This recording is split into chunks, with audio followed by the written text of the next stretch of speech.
بسم اللہ الرحمن الرحیم۔ اللہ تعالیٰ کی ببرکت نام سے شروع کرتا ہوں جو بڑا مہربان اور نہایت رحم فرمانے والا ہے۔ تمام معزز ناظرین و سامعین کو چینل اچھا بولے میں دل کی گہرائیوں سے خوش آمدید اور محبتوں بھرا السلام علیکم۔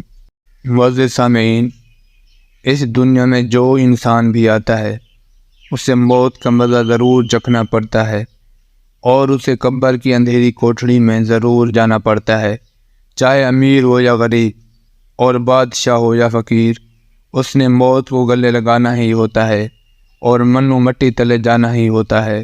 معزز سامعین، حضرت محمد رسول اللہ صلی اللہ علیہ وآلہ وسلم نے ارشاد فرمایا، جب انسان کی روح نکلنے کا وقت ہوتا ہے تو رب العالمین اس کی طرف 5 فرشتے بھیجتا ہے۔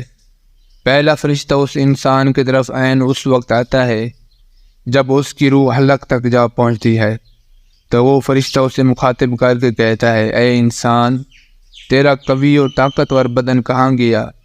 آج یہ کتنا لاغر اور کمزور ہے۔ تیری تیز اور چلاک زبان کہاں گئی؟ آج یہ کتنی خاموش ہے۔ تیرے گھر والے، عزیز و قارب، دوست اور رشتہ دار کہاں گئے؟ تجھے کس نے تنہا کر دیا؟ پھر جب اس کی روح قبض کر لی جاتی ہے اور کفن پہنا دیا جاتا ہے تو دوسرا فرشتہ اس کے پاس آتا ہے اور اسے مخاطب کر کے کہتا ہے، اے انسان، تو نے افلاس و غربت اور تنگ دستی کے خوف سے جو مال و اسباب جمع کیا ہوا تھا وہ کہاں گیا؟ جو گھر بسائے تھے وہ کہاں گئے؟ تو نے تنہائی سے بچنے کے لیے جو انس تیار کیا ہوا تھا وہ کہاں گیا؟ اور پھر جب اس کا جنازہ اٹھا دیا جاتا ہے تو تب تیسرا فرشتہ اس کے پاس آتا ہے اور اس سے مخاطب کر کے کہتا ہے، اے انسان، آج تو ایک ایسے لمبے سفر کی طرف رواں دواں ہے کہ جس سے زیادہ طویل سفر تو نے آج سے پہلے کبھی بھی طے نہیں کیا تھا۔ آج تیری ملاقات ایک ایسی قوم سے ہوگی کہ آج سے پہلے تو کبھی بھی ان سے نہیں ملا ہوگا۔ آج تجھے ایک ایسے چھوٹے اور تنگ مکان میں داخل کیا جائے گا کہ آج سے پہلے کبھی بھی ایسی چھوٹی اور تنگ جگہ میں داخل نہ ہوا تھا۔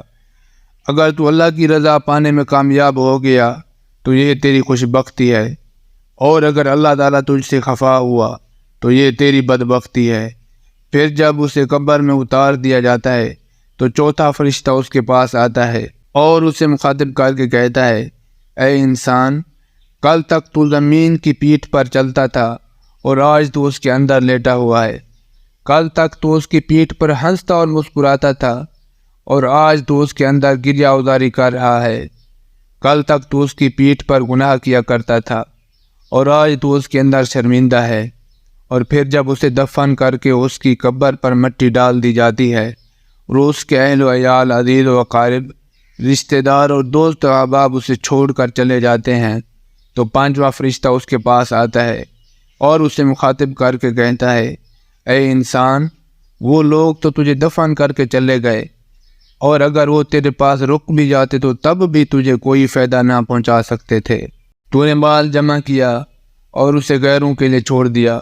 آج تو یا تو جنت کی اعلیٰ باغات کی طرف منتقل کیا جائے گا یا پھر تجھے دوزخ کی بھڑکتی ہوئی آگ میں ڈال دیا جائے گا۔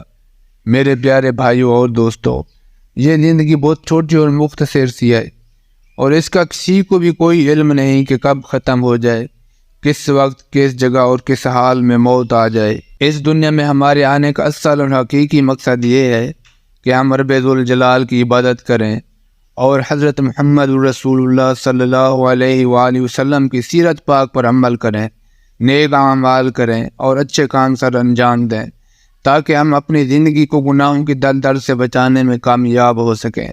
ہمیں موت آنی ہے اور ہمیں اندھیری قبر میں جانا ہے، مگر افسوس کی بات تو یہ ہے کہ ہم اس اصل اور حقیقی امتحان کے لیے کوئی تیاری ہی نہیں کر رہے۔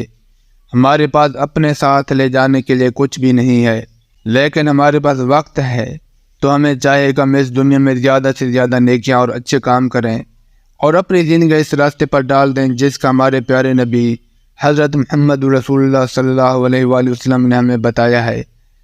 اللہ پاک ہم سب کو سمجھنے اور نیک اعمال کرنے کی توفیق عطا فرمائے اور ہم سب کو صراط مستقیم پر چلنے کی توفیق عطا فرمائے۔ آمین ثم آمین یا رب العالمین۔